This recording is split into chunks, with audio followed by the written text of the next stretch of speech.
agents again. Whoever said spy training can't be fun has clearly never been to Mission Instructure Con, am I right? Uh-oh, I've got a tail. Time for a high-speed chase. While I'm trying to lose these two jokers, a couple of announcements for you all. Number one, congratulations. You've all officially made it through training, and that makes you officially edu-agents.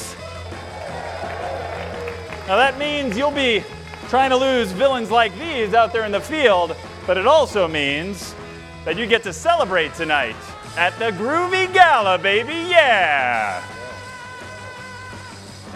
Well, I think it's time that I kick it into high gear. This is getting a little too close for comfort, so be right with you folks.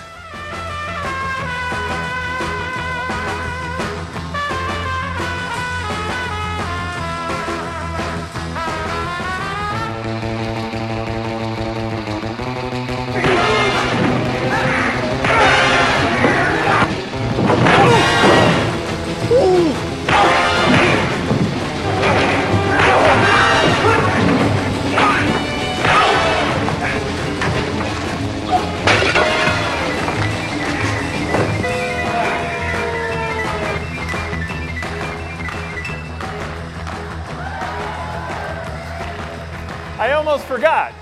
Just one more thing. Please give a warm Mission Instructure Con welcome to Mastermind Jared Stein. VP Stein. Higher education strategy. Jared He's got a cat. Stein. Meow. Jared Stein.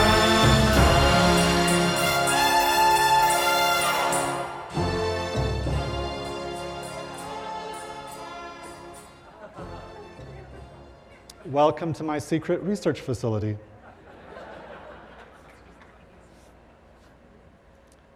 They say education isn't a career, it's a calling. So take a moment, think back. What was that event that made you decide on a career in education? Was there an event? Was it something that happened in your life, something in school, something that made you say, yeah, this is how I can make a difference. This I can do. And maybe it wasn't one thing. So from some conversations I had with you earlier this year, I started to think about this and went all the way back to an event that happened to me in first grade. So I'm going to tell you about it. Now, I don't remember a lot about the first day of first grade, but I do remember this. I do remember sitting in the front row. The whole class had been given a worksheet full of math problems, basic math, addition, subtraction. And I mean, it's first grade, but I guess my parents had taught me math because I looked at that worksheet and I was super excited. I was pretty confident that I could do this, and I just started knocking those questions out. But I noticed that the kid next to me didn't. The kid who was so animated and so talkative earlier that morning was just sitting there, staring at the worksheets. And then he started to cry. So I asked him, what's wrong? And he didn't know how to do any of the problems. He'd never learned it. So I started to help him. And as you can imagine, the next thing you know, there's the teacher. What are you two doing? Well, I'm just helping him, I said. You can't help him. That's his worksheet. You're cheating. And I thought, how can I be cheating when you haven't even taught him this yet? But that was the end of that. You know, as a kid, I think the instinct to help others is really strong, and that's probably the same instinct that brought a lot of you to education.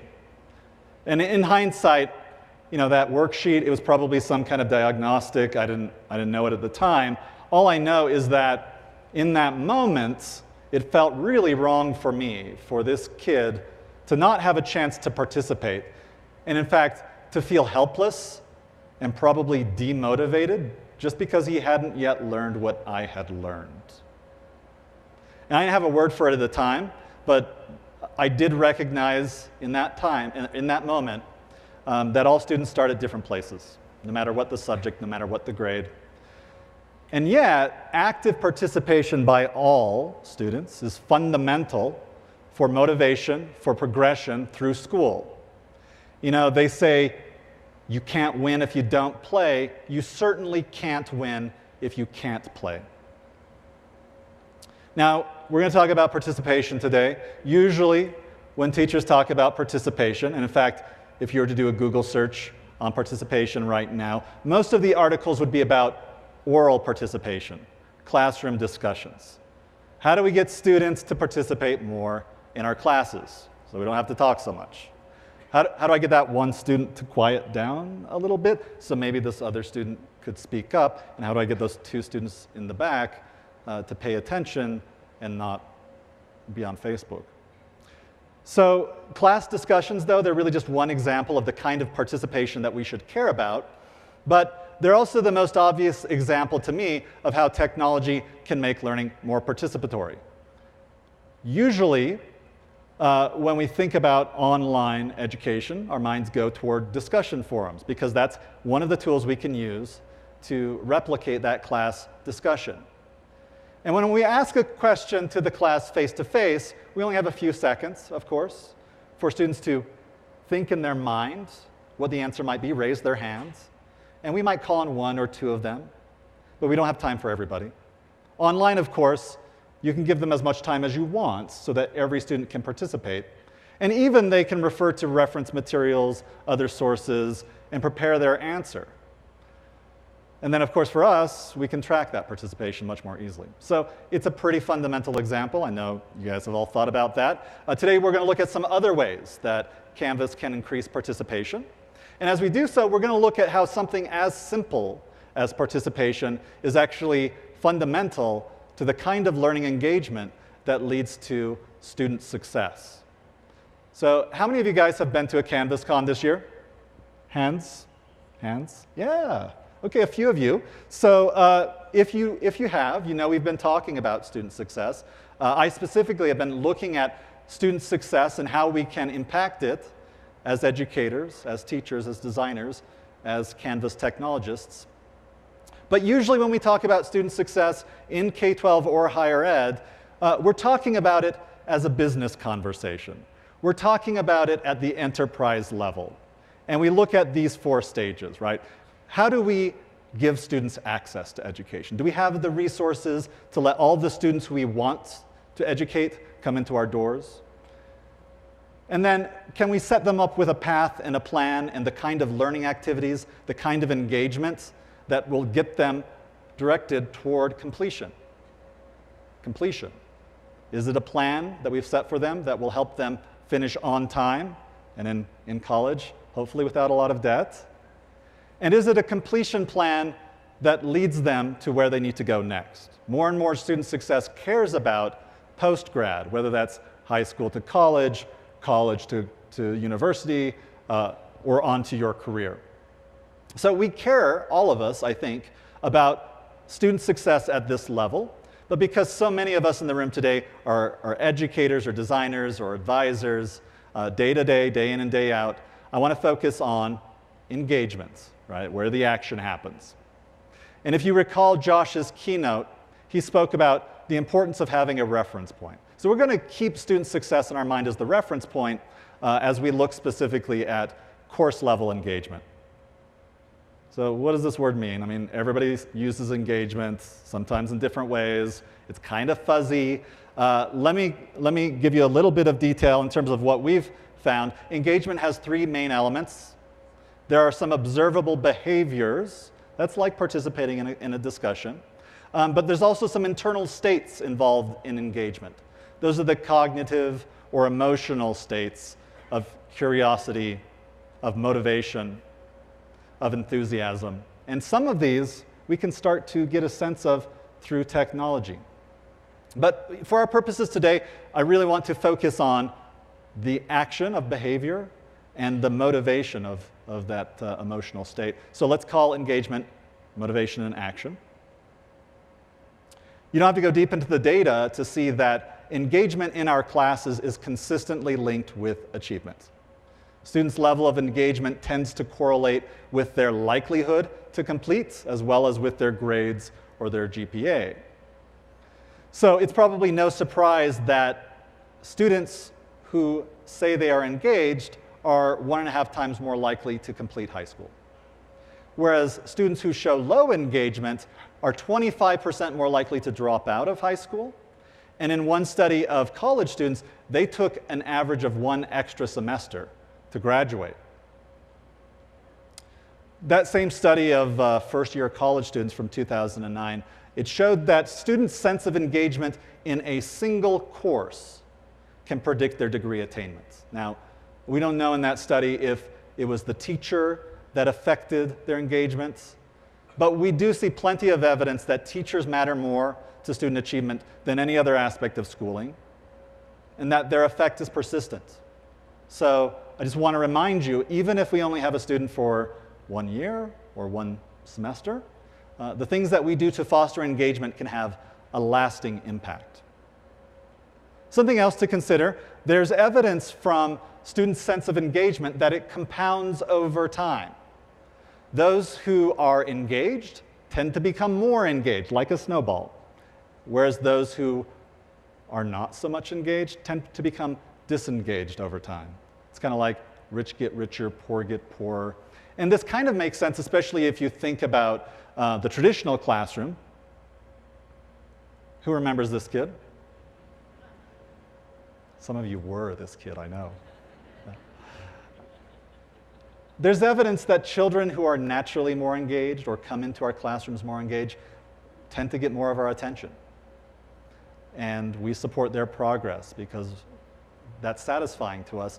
And as much as we want to and try to reach out to those individuals who are disengaged or struggling or disaffected, evidence suggests that teachers are generally more likely to withdraw their support or swing the other way and become more controlling over time, which is actually counterproductive because part of engagement is motivation, and motivation comes from your sense of self-efficacy, of autonomy, of having some direction over where you're going. So it's worth asking ourselves, what kind of cycles are we perpetuating with each and every one of our students? A positive cycle, a negative cycle. And I think that idea of a cycle is useful for us to think about how we can increase engagement for greater student success. So this is sort of a strategic look at student engagement. Participation, progression, motivation, participation. Often we think engagement starts with motivation, but it doesn't have to. At least it doesn't appear that it has to. But we do need to get more of our students into the cycle to have those benefits. In terms of the cycle itself, we look at participation in terms, not just as class discussions, but as all of the elements of participation, specifically those that result in stronger and deeper learning. Learning that ties into goals that represent student progression. Can we map that participation in terms of that progress toward those goals, and can we show that to the students so that they begin to feel a sense of autonomy, motivation, and we can support that motivation with extrinsic or intrinsic rewards. So there's a lot to explore just here.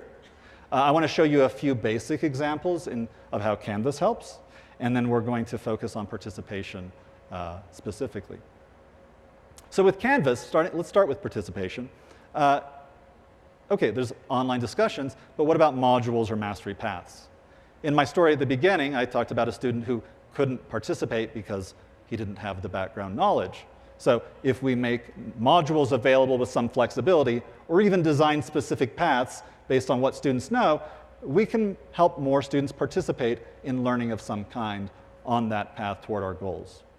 As far as progression goes, we can help students know where they are with their grades, or we can give them a more concrete sense of our goals and objectives with outcomes, and let them themselves see their progress and track their progress with the mastery view. So pretty straightforward. That by itself can foster motivation, but there are other things we can do as well. Don't forget the power of human interaction. Don't forget the power of face and of voice, because that sort of social interaction, that sort of acknowledgement that you're human and I'm human, also supports motivation and can help students feel like they should participate more. All right. Focusing on participation, in part because that's where we started, in part because every year we go out and we look for stories from the Canvas community that talk to the theme we're most interested in. And the theme, student success, we found stories that specifically talked about participation. It just sort of naturally occurred that way. And so I want to share these stories with you because I think they'll teach you something, they might inspire you a little bit, but they certainly help us see how Canvas is affecting lives and where we should go next. So we're going to look at this first story. It comes from the other side of the world. It comes from New Zealand, and it looks at how technology is helping faculty address the specific needs of their Pacific Island students, and it's from the University of Auckland's Pacific Studies program. Let's watch that.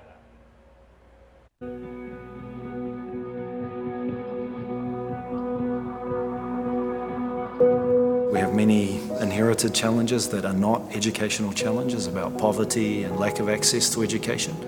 Many of our students are first in family at the university. Many of them are coming from schools which don't have a high number of their cohort coming to us, so they often feel disconnected. It's really important for our students to feel like they don't have to take their cultural coat off and leave it at the university door before entering. We're here in Aotearoa, New Zealand. We're in the region of the Pacific. It should be a given that we include those values in the way we teach. University can be a lonely place when you first come if you don't know anyone, and one thing we try to do is to encourage students to build relationships with each other. We also privilege group work. It reflects our community-based values. As a Pacific Islander, it's important to make connections with your peers and your lecturers. Well, I think the great feature about campus is the ease at which it allows collaboration between students. And so we've really been able to much more seamlessly have students work in groups, both on and offline. And I think that has made a real difference in classroom learning, to have students engaging with each other, preparing before they come to class, and keeping each other honest in their learning. What we've tried to do is use digital technology to produce an equity of opportunity, to make sure those resources are as easily available to everyone. Knowledge is power, and when they have a security around their own culture and values, that combined with knowledge, I think the world is their oyster. It's really important to know what happened in the past if you want to change the future. In Pacific Studies, we often think of education as empowerment, building people who can go out and change their own lives and those of their communities. I remember one of my professors saying to me, "There's no longer any excuses, everything you want to know is over there," and he pointed at the library. And of course he was wrong. There were many other things I wanted to know that weren't in the library, but the idea of just having an open horizon and you go out there and find the knowledge you want or make it was exactly the kind of freedom that we're often denied.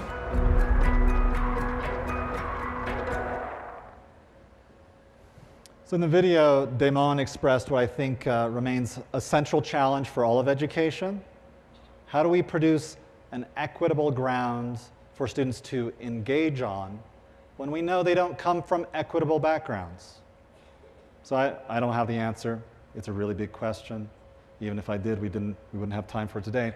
But we look to educators like Damon and Marina and many of you for insight and for experience and for advice. Because there is some real power to be had in connecting what and how students learn to their culture. And it reminded me of a presentation I saw last year at InstructureCon. Mark Lentini of Highland College asked a similar question in his session on culturally relevant course design. It's on YouTube if you want to watch it. But he reminded us, and I think this is important, teaching with technology enables equal opportunity only if it's implemented with equity in mind. So this is an idea that I think is reflected in how the University of Auckland's Pacific Studies program is using Canvas. And here are some of my key takeaways from that. So number one, and you heard this in the video, they're creating spaces online for students to connect. And that corresponds with their values of community and community success. So you heard they're using groups, they're using collaborations, they're using discussions. And beyond the needs of those students, there's research that's generalizable that shows student engagement and motivation more generally is positively affected by this kind of social participation. Now, Marina told me kind of a fun little example of how this works with announcements. So announcements, hey, we're giving information to students, right? It's one way. Well, Campus Announcements has that little feature that lets students reply, and I know some of you love it, and I know for some of you, it's like, oh, I gotta turn that off. But for Marina, she loves it because it makes it easy for students to reply and to be social, and that's what they wanna be.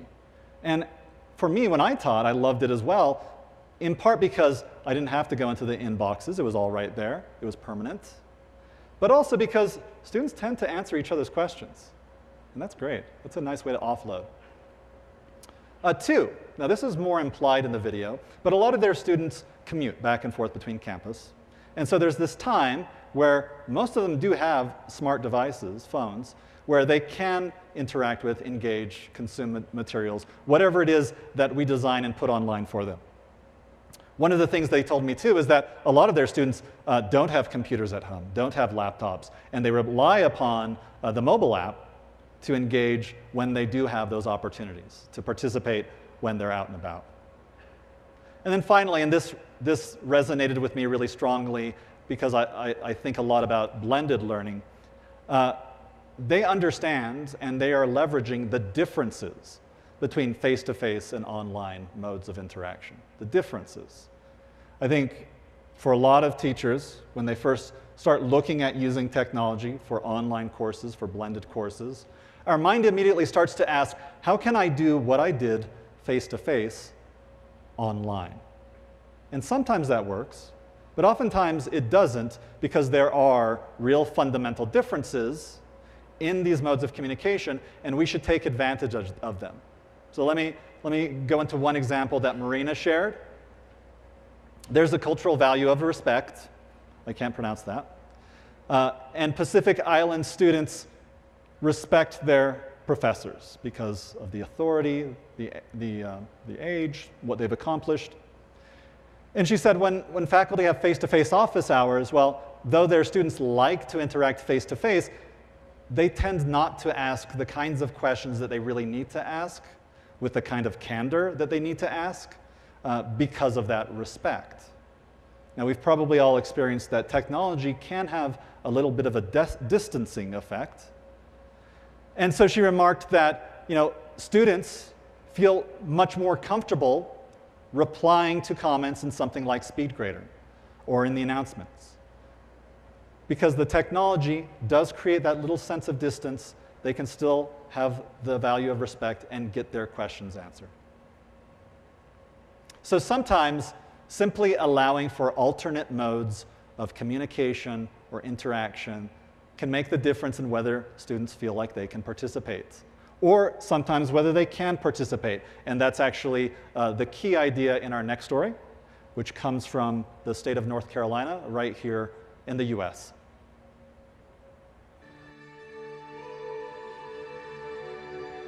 Many of our students come from lower socioeconomic strata, high poverty level, and we have a challenge of educating these students. Many come with no language. Parents at home do not communicate via sign language, so there's a lot of catching up to do, but there's a lot of rewarding, positive things that we're doing as well.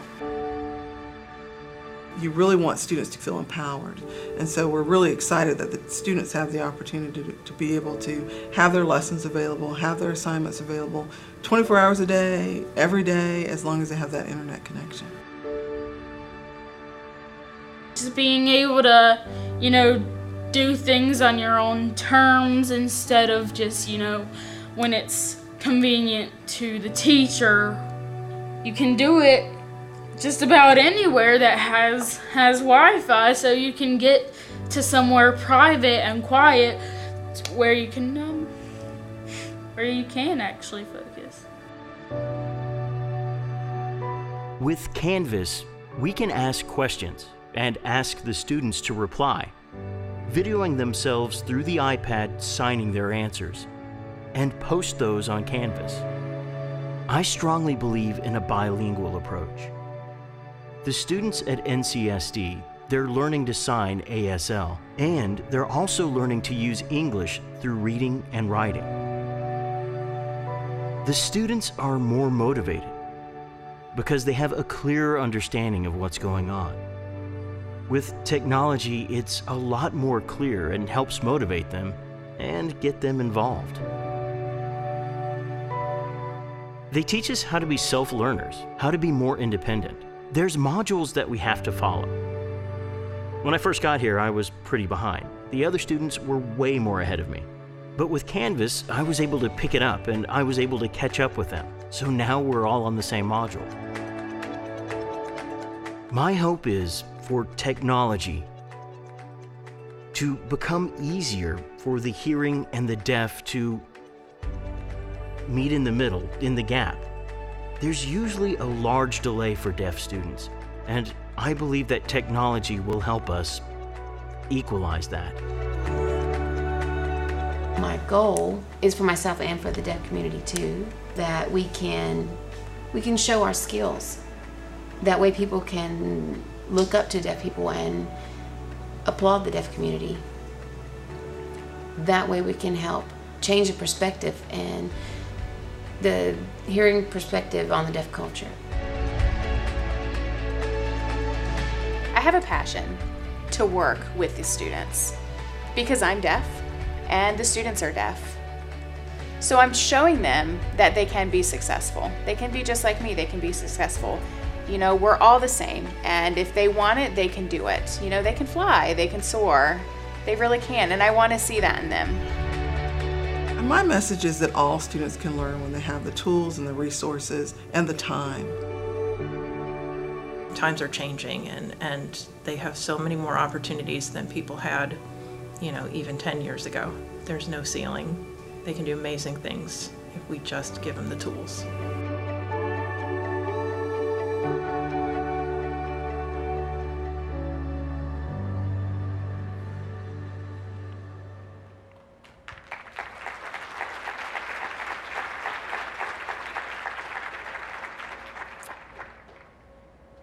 So Dr. McManus says all students can learn when they have the tools, when they have the resources, when they have the time. Tools, that's us, right? That's accessibility. I'll admit, when Chris Moore came to me with this story, I was a little bit gun shy because for me, our accessibility is not good enough yet. But we went out there, and even though I think this was really rewarding, I think it's maybe inspirational to you, I'm more excited for what this story will do for us at Instructure as we share it with our product managers and our engineers, and they start to appreciate firsthand why it is that we spend so much extra time and effort on accessibility. It's not an easy task. It's often thankless.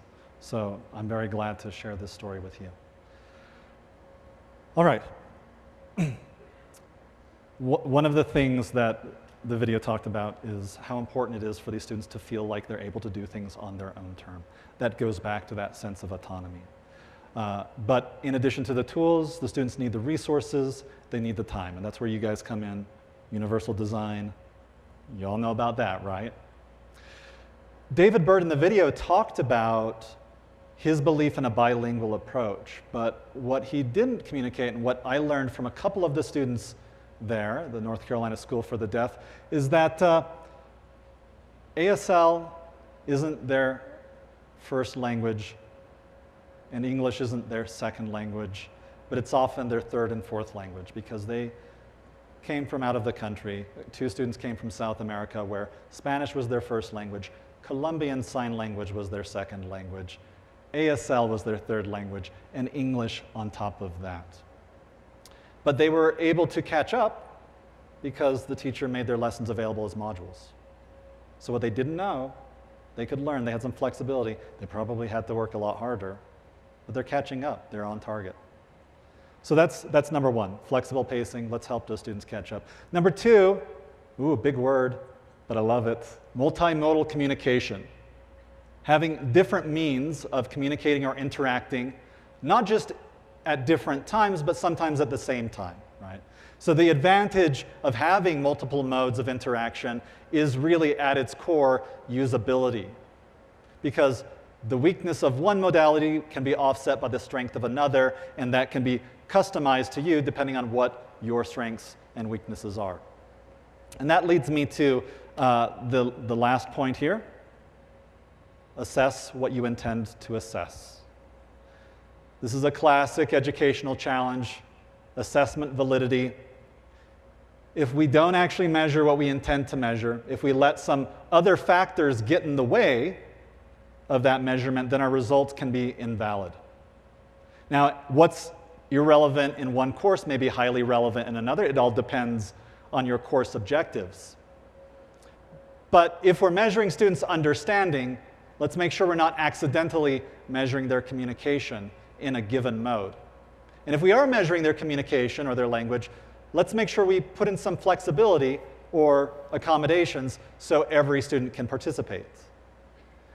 And those different means of communication, typing, video, audio, they're starting to blur, as we saw here. One of the other benefits that North Carolina talked about was how technology was making their students more accountable. It makes things clear to them. It gives them a sense of organization. It shows them their progress. And it shows them how active participation is actually their responsibility. For some of these students who came in from mainstream programs, we heard that they were often ignored, or that the information they were getting was incomplete. And so maybe they were used to just kind of sitting back and letting things pass, but not so much when technology is holding them accountable. And that idea is really important to the Canvas way.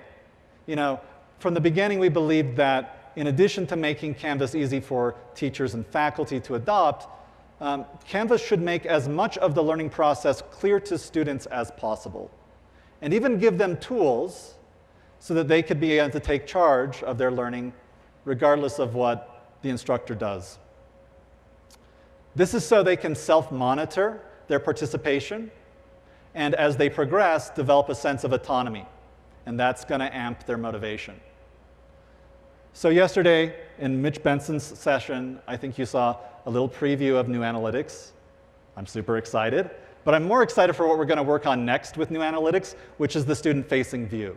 Because I think we can affect all stages of that engagement cycle with the right analytics. In the meantime, there's something new I want to show you today. It's kind of at the crossroads of this idea of multimodal communication, student self-monitoring, and participation. You guys want to see it? Yeah, okay. That's a yes. Good. It's a little hard to hear, so.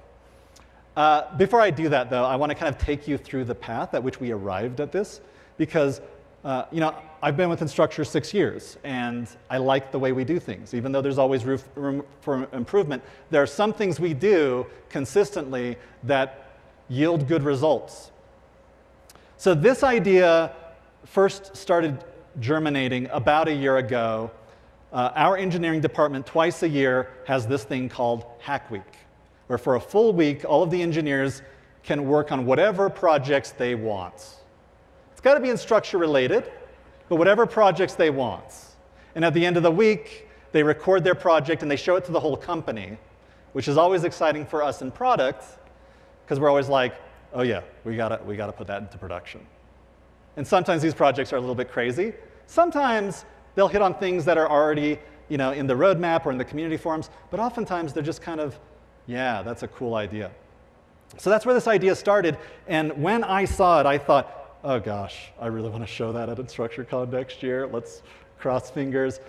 And we started thinking about that more seriously at the beginning of the year, and a project started to emerge. And coincidentally, somebody in the community was thinking the same thing.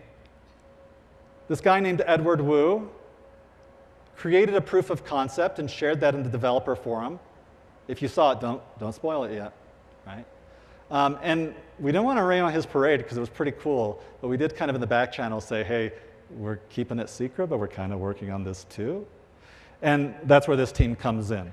Matt Goodwin in product. If you've had any interactions with Matt, you know he's super passionate and he tends to get things right, and he's not satisfied until it's a quality outcome. Yeah? Yeah. Steve and Felix, engineers, worked on this mostly in their spare time, and yet the results are pretty awesome. So thanks to those guys, I'm so excited to show you the new Canvas skill for Amazon Alexa. So I can tell some of you know what Alexa is. For those of you who don't, you may not be familiar with Alexa, but you're probably familiar with another voice service or voice assistant on your phone, right? Siri, Google Assistant, Cortana. People are increasingly comfortable talking to their device, talking to their computer, because it's getting more and more accurate, and it tends to be pretty natural. It's really nice to get information or complete small requests or tasks in the moment that it's in your mind. I mean, how many of you walk into a room and then forget what you came in for, right? I can't tell you how many times in a day I'm like, Siri, remind me to do this, remind me to do this, remind me to do this, right? So that's the idea of a voice service, a voice assistant. It's just very, very natural. It gets you information in the moment that you need it. And as far as Amazon Alexa goes, you're probably familiar with it through a device like this. This is the Amazon Echo. So this could be in your office or in your home on the kitchen counter or in a student's dorm room. So Alexa is really the service that lets us create skills, they're called skills, that have different commands or requests called intents. Do you want me to show you some of the intents we've created for the Canvas skill? Yes. Thank you. All right. I'm going to use this voice remote because being on stage is super weird with that. Here we go. OK. We wanted to build this for students, first and foremost. So put yourself in the shoes of your students. Think of yourself as a student. Be that good student-centered teacher. It's been a long day. You're coming back home, maybe from soccer practice. Maybe you just had dinner with your friends and you sit on the couch and your mind starts to turn to your studies. What's one of the first things you would ask about your courses?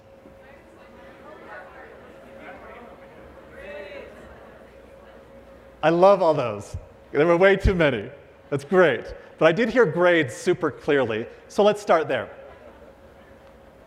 So we got to talk to Alexa, and we have to talk to Canvas through Alexa. Alexa, ask Canvas, what are my grades?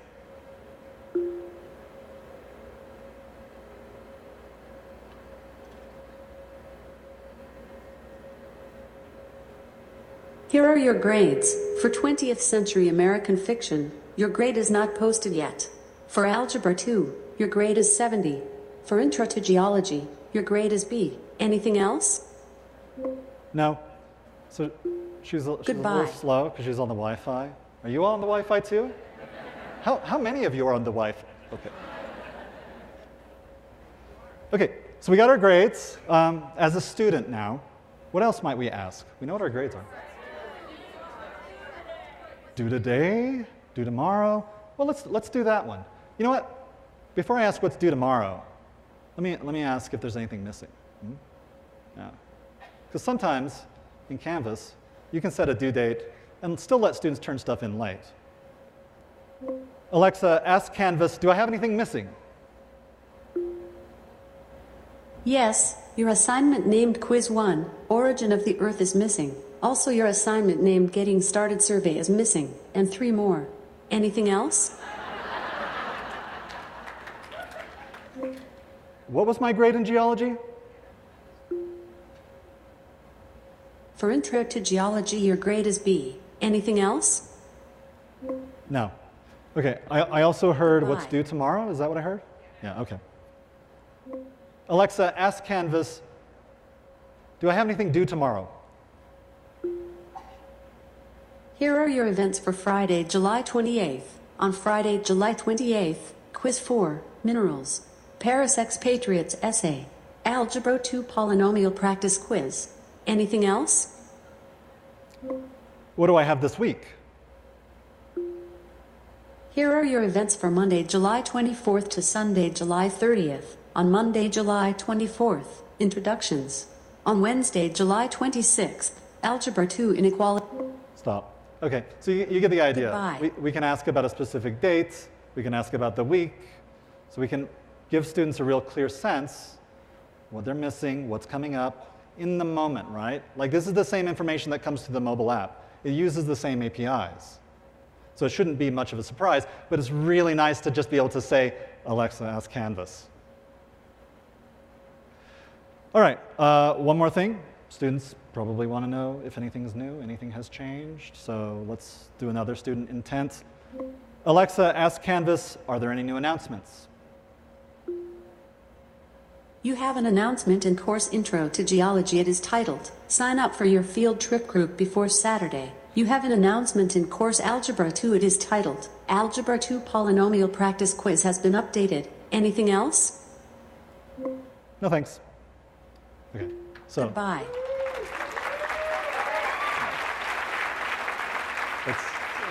It's super fun. So those are some of the student intents. But we did start working on intents for teachers as well. Let me show you just one of those. Before I do, what do you want to know as a teacher? Submissions, grades. Somebody asked, what are my grades? That would be long. Somebody asked submissions. I assume that's ungraded submissions. That's what I got. Alexa, ask Canvas, how many submissions do I need to grade? Intro to Psychology, 65. Principles of Instructional Design, 0. Anything else? No. Goodbye. So you link Alexa to your Canvas account, and my Canvas account, I have different roles in different courses, as you can see. I'm a student in some courses, I'm a teacher in others. I'm even a parent in one course as well.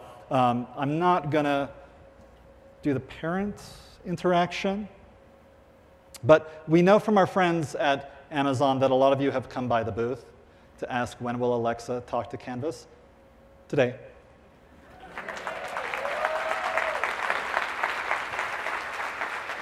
So it's live in the Canvas Skill Store, amazon.com/skills. If you brought an Echo, please try it. You can swing by the Amazon booth to find out more as well. All right. So here's the snapshots of the intents that we have included in this first iteration of this skill. And we know, like you, I mean, voice isn't going to be the single way of interacting with Canvas. It never will be, for teachers or for learners. In fact, research going way back into the 80s that looks at speech for in-the-moment interactions really does favor that sort of dialogue approach where you ask some questions, get immediate answers so you can ask more questions. And we imagine that with voice services, with Alexa, our real goal is to drive students and teachers deeper into the learning process using the mobile app, using the browser, or set them free for the day, right? If you got nothing to worry about, you can go have some fun. But I love this idea of being able to just sort of pluck information out of the air in the moment that you're thinking about it, and even to get some things done. So as we start thinking about this, I mean, this was a great little project, and we got it done super fast, and it's ready to go, and I'm sure you guys will have some really great ideas on what else we might do. That's what this QR code is for, and that link to the Canvas community. We've set up a little space where you can start thinking about where we might go with digital assistants. And you might just say, yeah, I really want to be able to do something like create an announcement, and that's fine. But try to think broadly, too, about the future of our modern life with a ubiquitous access to information. What sorts of things should we be able to do? And here are some of the ideas that we've started to think about. Now, this isn't a roadmap, this is just things we're thinking about.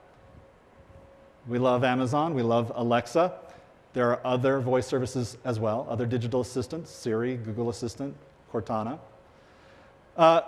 We certainly want to be able to process requests and not just give information on command. So as I said, you can hear your announcements, create announcements. Right? Study skills and habits. Maybe we can help students develop better study skills, better habits, by helping them learn how their brain works, or even give them practice exercises in the moment. Maybe there are some kinds of practice exercises that are more suitable for voice. Analytics, I talked about that a little bit, but I think it would be pretty cool as a teacher to ask Alexa, do I have any students that are really at risk? Or as a student, am I at risk of failing any of my courses? So that's another idea. And if you saw Hillary Sharton's session yesterday on nudge research, yeah, we can go even farther.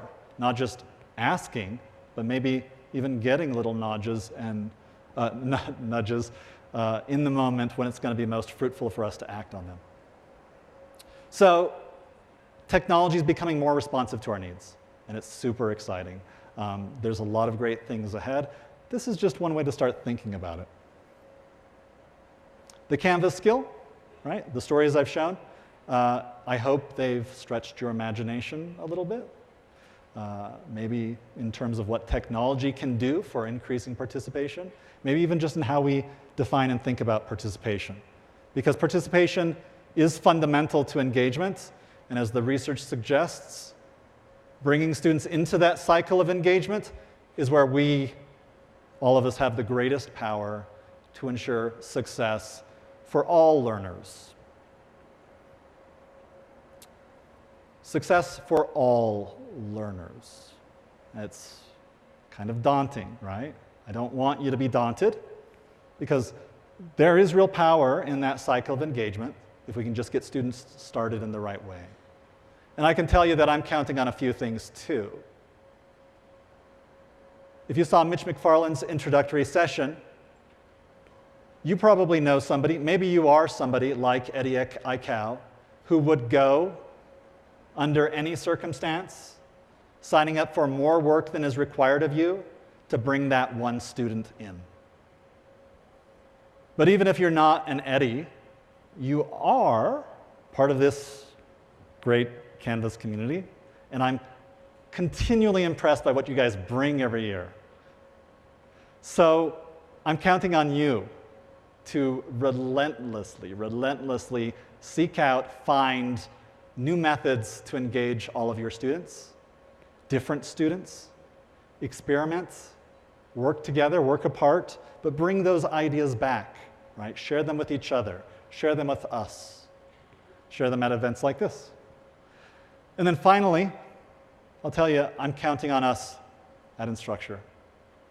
We've got to continue to explore new innovations. We're going to continue to create new technology, and we're going to be focused on making technology work for you and your colleagues and your learners so that education is easier and faster, and the technology is smarter and more participatory, so that we understand it's our obligation to simplify the tools that you need to help all students succeed.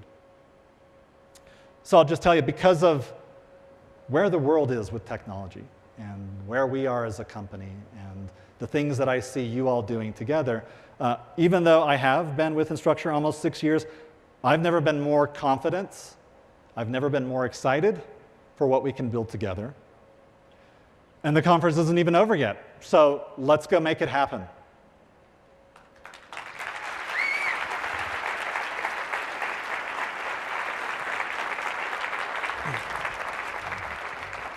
Alexa, play my awesome theme song. Playing awesome theme song from your library. Jam!